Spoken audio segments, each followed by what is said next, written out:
Dalam segmen bedah taktik pada kali ini, kita nak tengok apakah perubahan yang Erik ten Hag buat dekat pasukan Manchester United.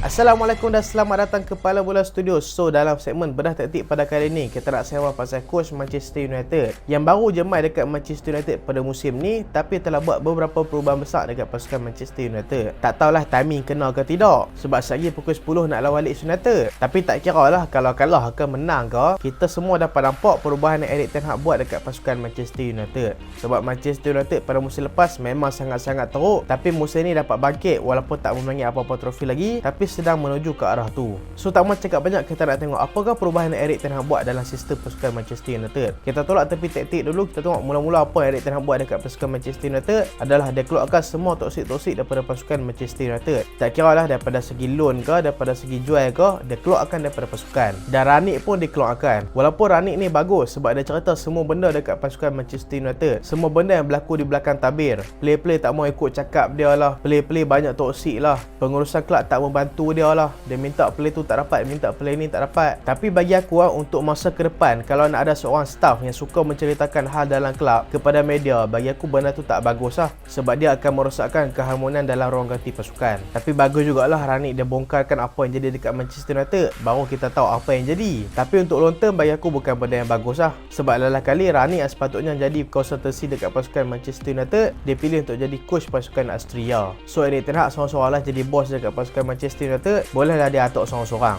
Yang kedua adalah daripada segi transfer. Kebanyakan player yang didapatkan oleh pasukan Manchester United adalah best 11 pasukan Manchester United pada musim ni. Lisandro Martinez, Casemiro, Christian Eriksen, Tyrell Malacia dan juga Anthony daripada pasukan Ajax. Pemain-pemain yang dibeli ni memang bagi function besar ke atas pasukan Manchester United, walaupun dia pemain dengan harga yang agak tinggi jugalah, macam Anthony main daripada Ajax. Tapi tak bolehlah nak salahkan Anthony, sebab tu Ajax yang letak harga, bukan Anthony sendiri letak harga. Dan yang ketiga adalah rotation squad. Rotation squad bagi aku adalah satu benda sangat penting yang dilakukan oleh Erik ten Hag. Sebab kalau hang tengok zaman Ole rotation dia kadang-kadang tak menentu. Kadang-kadang tak buat rotation langsung. Tapi bila main nak buat rotation, dia tukar terus satu tim tu, membuatkan tim lawan tu boleh makan tim Manchester United dengan mudah. Dan Erik ten Hag dapat nampak bila dia buat rotation squad, dia tak rotate satu tim, dia rotate satu-satu bahagian je. Contoh, kalau dia nak rotate bahagian midfield, dia akan staykan dekat bahagian defense dan juga bahagian attacking. Kalau dia nak rotatekan dekat bahagian defense, dia akan gunakan first team dekat attacking dan juga midfield. Begitu juga kalau dia nak rotate dekat attacking, dia akan staykan midfield dan juga defense. So, membuatkan kestabilan pasukan tu akan menjadi semakin baik dan tak bagilah beban kepada pemain-pemain yang di-rotate tu. Dan tu adalah benda yang Erik ten Hag buat dekat pasukan Manchester United. Dan kita nak tengok apakah sistem dan juga taktik yang digunakan Erik ten Hag ke atas pasukan Manchester United. Awal-awal dia main dekat Manchester United, 2 game awal Manchester United dalam EPL dibelasah oleh pasukan Brentford 4-0, kalah dengan Brighton 2-1. Erik ten Hag awal-awal main dekat Manchester United, dia ni cuba nak menggunakan taktikal yang sebiji sama macam dia dekat Ajax dulu, iaitu high pressing dan juga high possession football. Tapi taktikal ni memerlukan semua player untuk mempunyai kemampuan yang tinggi untuk mengawal bola. Dan macam kita tahu, David De Gea iaitu goalkeeper pasukan Manchester United bukanlah seorang ball playing goalkeeper yang baik. Dia ni adalah sejenis typical goalkeeper yang memang tradisional gila, yang memang jenis tunggu depan gol, lepas tu nak save bola je. Dia tak ada kira nak masuk dalam gameplay team lah. Dan bila perubahan ni yang dibuat oleh Erik ten Hag, membuatkan pasukan Manchester United agak struggle juga, disebabkan selalunya distribution David De Gea ni gagal. David De Gea selalu gagal membuat keputusan lah, dan dapat nampak Manchester United beberapa kali. Lagi-lagi lawan dengan pasukan Brentford, memang nampak gila lah David De Gea tak boleh nak distribute bola macam yang Erik ten Hag harapkan. Dan nak menambah lagi buruk dekat pasukan Manchester United, waktu tu defensive midfielder pasukan Manchester United adalah Fred. Sebab tipikal permainan taktikal Erik ten Hag ni adalah defensive midfielder memang memainkan peranan yang besar, di mana dia ni lah yang akan ditugaskan untuk menjalankan attack pasukan. Taktikal ten Hag macam ni, dia kira dia passing dekat defense akan passing dekat defensive midfielder akan turn dan akan distribute bola ke wing ataupun dia sendiri akan dribble naik ke atas. Tapi macam kita tahu, kemampuan Fred ni tak sampai level apa yang Erik ten Hag mau. So, waktu tu Erik ten Hag tukar sikit taktik untuk main highline. Tapi bila main highline jadi masalah baru pula, sebab waktu tu defender pasukan Manchester United adalah Harry Maguire. So, bila main highline, bila hang ada defender yang memang slow macam Maguire, lepas tu berlubuk pula, memang orang buat lomba je lah nak bagi lepas Maguire. So, banyak kali jugalah Manchester United kena counter attack disebabkan main highline. So, bila Erik ten Hag tengok macam ni, dia kata macam, tak boleh jadi ni kan. Dah kenal dengan Brentford, dah kenal dengan Brighton, dah lah nak lawan dengan Liverpool, nak lawan dengan pasukan Arsenal. So Erik ten Hag tukar sistem sikit, yang mana depa ni dah tak main high possession, depa ni just sit deep dekat bawah je. Dan hang dapat nampak lah, memang ketara gila game lawan dengan Arsenal, game lawan dengan Liverpool. Memang United biarkan Arsenal dan juga Liverpool pegang bola je.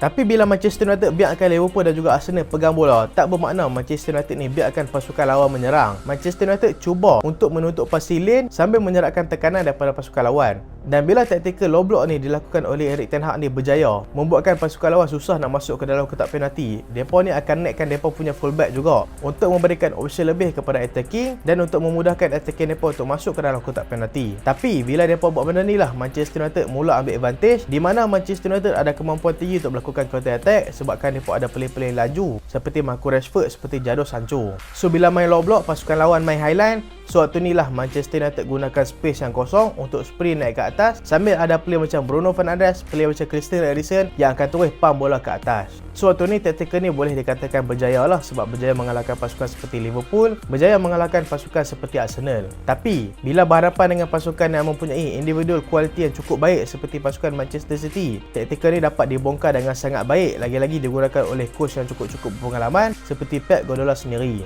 Dan dalam gitu Manchester United memang boleh kata dibantai lah 6-3 tu.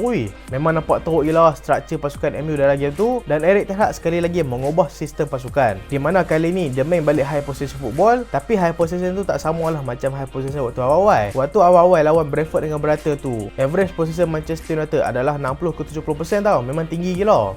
Tapi lah ni average possession Manchester United just 50 ke 60% je, ataupun kadang-kadang boleh bawah 50% lagi. Tapi first kali Erik ten Hag telah tukar David De Gea daripada seorang traditional goalkeeper kepada ball playing goalkeeper. Aku jujur lah, aku dapat nampak banyak perubahan yang dilakukan oleh David De Gea pada musim ni. Kena bagi kredit juga dekat dia, sebab dia daripada traditional goalkeeper jadi seorang ball playing goalkeeper tau. Boleh buat long pass, boleh buat passing yang cukup baik. Kadang-kadang tak sampai lah, biasalah kan. Tapi satu benda yang bagi aku sangat menonjol lah, dia ni daripada traditional goalkeeper tukar kepada sweeper tau. Sebab dulu kalau anda dapat nampak defender pasukan Manchester United, kalau terlepas bola, David De Gea ni takkan keluar dia ni akan tunggu depan gol je. Lepas tu cuba buat shot stopping, yang mana akan menyukarkan dia lah, sebab bagi space yang cukup besar kepada attacking lawan. Tapi musim ni anda dapat nampak bila defender pasukan Manchester United terlepas bola je, David De Gea ni terus akan lari ke atas untuk clearkan bola tu. So benda ni memang sangat membantu lah kepada defensif pasukan Manchester United. Dan attacking pasukan Manchester United pula banyak dibantu oleh kehebatan Casemiro dan juga Christian Eriksen dekat midfield. Walaupun lah ni Eriksen injured lah, kita sembah sebelum dia injured lah. Casemiro dengan Eriksen memang memainkan peranan yang cukup besar. Eriksen selalu distribute bola ke atas, Casemiro selalu menjaga line defense, dan kadang-kadang akan buat long ball bola ke atas juga. Bukan kadang-kadang, memang banyak kali lah. Casemiro setiap kali ada chance, dia akan buat long pass kepada attacking pasukan Manchester United. Dan nak cerita sikit pasal keberadaan Casemiro dekat pasukan Manchester United. Keberadaan Casemiro dekat pasukan Manchester United memang high grade lah. Memang boleh kata upgrade daripada Fred dan juga McTominay. Sebab macam kita tahu, Fred dan juga McTominay, mereka ni mempunyai kualiti yang agak rendah daripada segi ball control, daripada segi nak bawa bola ke atas. Tapi Casemiro mempunyai kualiti yang cukup baik lah untuk mengawal bola dan juga untuk membawa bola ke atas. So benda ni lah yang memberikan space yang cukup besar kepada Eriksen dan juga Bruno untuk naik ke atas. So akan bagi banyak attacking option dekat pasukan Manchester United. Dan Dalot dan juga Shaw, mereka ni selalu akan membentuk overlapping ataupun inverted fullback. Masing-masing silih berganti. Kalau Shaw jadi inverted, Dalot akan jadi overlapping.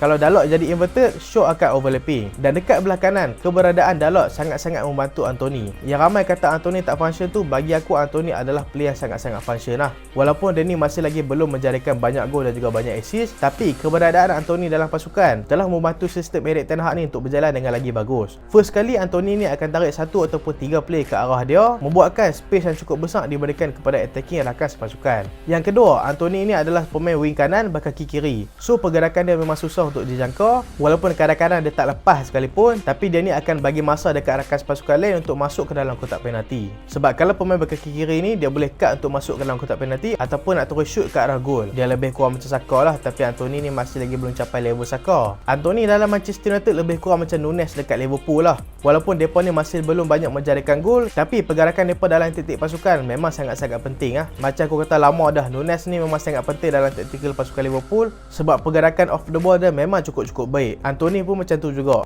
Tu nak backup Anthony sampai compare dengan Nunes tu. Dan dengan kembalinya kepercayaan attacking pasukan Manchester United seperti Marcus Rashford, memang sangat-sangat membantu lah. Manchester United memang rely on Rashford pada musim ni. Dan ditambah pula dengan gandingan dua centre back pasukan Manchester United yang betul-betul solid pada musim ni, iaitu Lisandro Martinez dan juga Rafael Varane. Yang mana Lisandro Martinez selalu membentuk backup kepada Casemiro, ataupun dia ni selalu akan ditugaskan untuk man mark attacking pasukan lawan. Dan Rafael Varane selalu ditugaskan untuk menjadi last man untuk pasukan. Tapi itulah satu fun fact lah, yang kita kata best partner centre back dekat EPL musim ni, bukan best lah, antara the best dekat EPL pada musim ni, Rafael Varane dan juga Lisandro Martinez telah bolos gol yang sama dengan pasukan Liverpool yang kita kata worst defender. Tu tak boleh nak kata apa lah, sebab Liverpool mereka ni start teruk lepas World Cup tau. Sebelum World Cup mereka ni ada kalah juga, ada seri juga, tapi mereka ni tak kalah dengan skor yang besar. Manchester United sebelum World Cup banyak sangat kalah dengan skor-skor yang besar. Kalah dengan pasukan Manchester City sampai 6-3, kalah dengan Brentford sampai 4-0. So kemungkinan lah gol-gol macam tu lah membuatkan gol dividen pasukan Manchester United jadi rendah. Tapi kalau tengok daripada segi prestasi semasa pasukan Manchester United sedang menuju ke arah baik lah.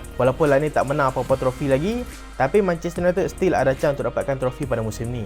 Dan itulah serba sedikit bedah taktik untuk Erik ten Hag ke atas pasukan Manchester United. Dan minta maaf kalau ada apa-apa kekurangan. Kalau apa nak tambah apa boleh komen kat bawah, apa nak betulkan apa-apa fakta boleh komen kat bawah juga. Dan kalau apa tengok video ni lepas game pasukan Manchester United lawan Leeds, lepas MC lawan dengan Aston Villa, lepas Merseyside Derby, hampa boleh komen result dekat bawah. Dan itulah video kali ni, dan terima kasih sebab tengok sampai habis. Jangan lupa like, jangan lupa share, jangan lupa subscribe. Aku Salihan. Assalamualaikum.